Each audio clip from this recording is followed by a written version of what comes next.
Assalamualaikum warahmatullahi wabarakatuh.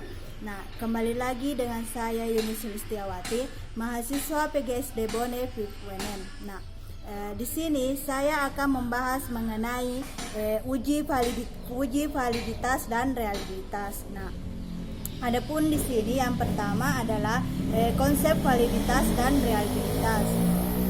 Nah, validitas dan reliabilitas adalah konsep yang digunakan untuk menilai kebaikan sebuah alat ukur. Nah, validitas bermakna keakuratan, keabsahan, kesahihan, ketepatan, kecermatan sebuah alat ukur.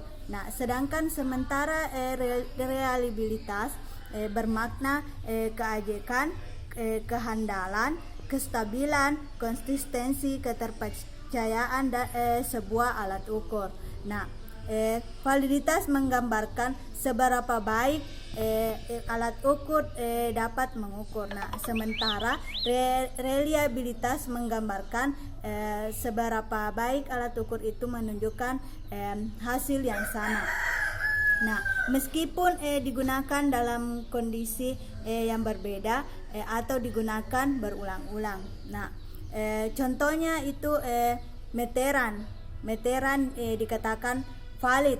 Ya, meteran dikatakan valid ini karena jika digunakan untuk mengukur panjang, lebar atau tinggi sesuatu. Nah, namun meteran tidak valid jika digunakan untuk mengukur berat, kecepatan atau suhu. Nah, ya, selanjutnya yang kedua uji validitas dan reliabilitas. Nah, dalam penelitian pengujian validitas dan reliabilitas dilakukan terhadap instrumen penelitian seperti angket atau tes. Nah, pengujian ini harus dilakukan sebelum instrumen tersebut digunakan dalam penelitian. Nah, yang di sini terdapat pengujian validitas. Nah, suatu instrumen dikatakan valid jika butir-butir pertanyaan atau pernyataan pada instrumen tersebut mampu mengungkapkan atribut yang akan diukur. Nah, misalnya jika yang akan diukur adalah pemahaman tentang statistik, maka pertanyaannya harus mengenai statistik, bukan pertanyaan bahasa Inggris. Nah, secara garis besar ada dua macam validitas, yaitu validitas logis dan validitas empiris. Nah, yang pertama itu validitas logis. Istilah validitas logis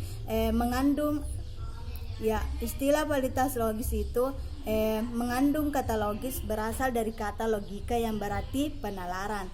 Nah, dengan makna demikian maka validitas logis untuk sebuah instrumen evaluasi menunjuk pada kondisi bagi sebuah instrumen yang memenuhi persyaratan valid berdasarkan hasil penalaran.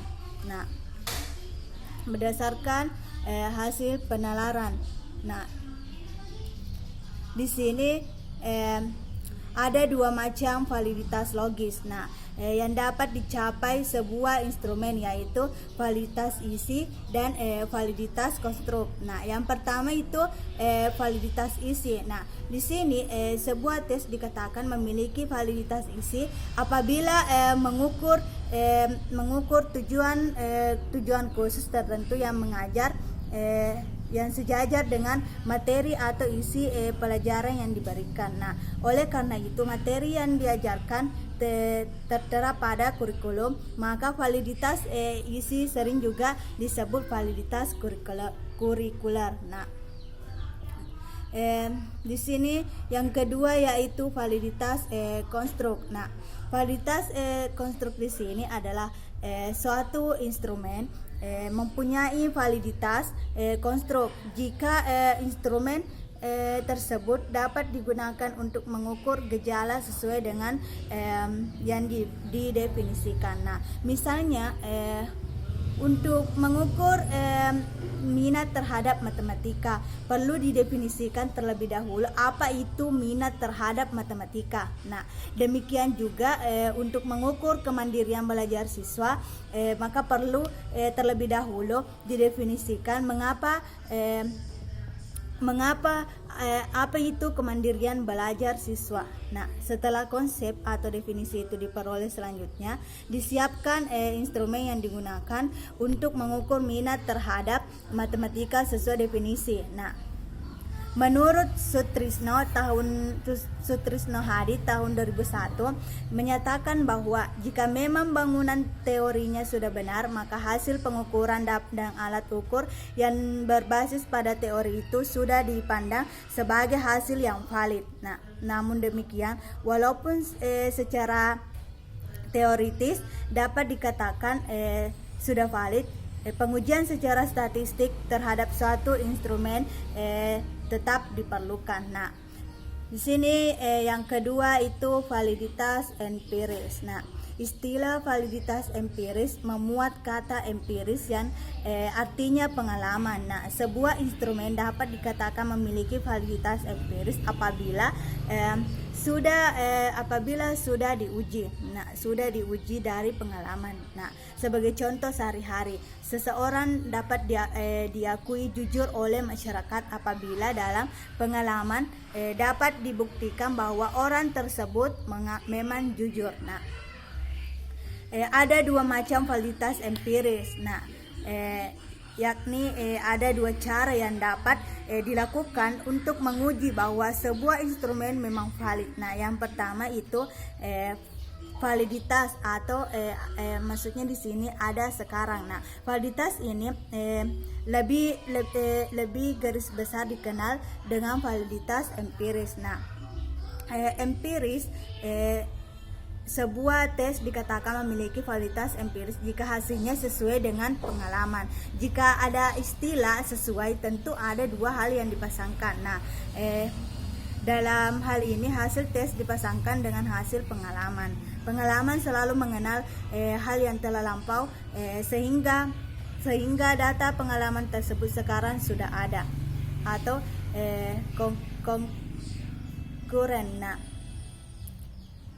di sini yang kedua itu validitas prediksi. Nah, memprediksi artinya meramal. Nah, dengan meramal selalu mengenal hal yang akan datang.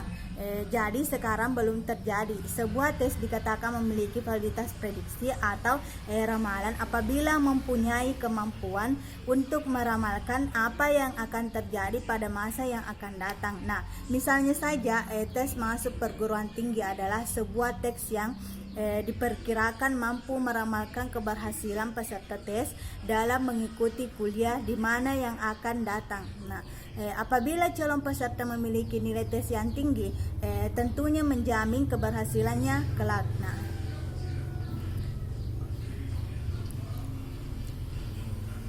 ya, yang di sini pengujian reliabilitas. Nah, uji reliabilitas berguna untuk menetapkan apakah instrumen yang dalam hal ini kuesioner dapat digunakan lebih dari satu kali, paling tidak ada oleh responden yang sama akan menghasilkan data yang konsisten. Nah, uji reliabilitas menggunakan teknik alpha Korombak ditujukan untuk menghitung reliabilitas suatu tes yang tidak mempunyai pilihan benar atau salah maupun ya atau tidak. Nah, melakukan untuk mengukur sikap dan perilaku. Nah,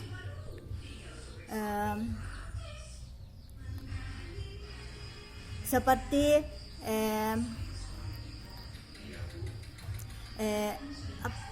dengan kata lain, tinggi rendahnya reliabilitas dinyatakan oleh suatu nilai yang disebut koefisien reliabilitas. Nah, berkisaran antara 0 sampai 1. Nah, kriteria suatu instrumen penelitian dikatakan reliable jika koefisiensi reliabilitas sama dengan lebih besar dari 0,6.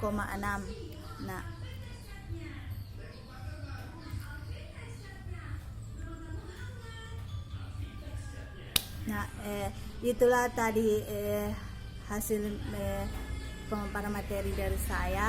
Nah, assalamualaikum warahmatullahi wabarakatuh.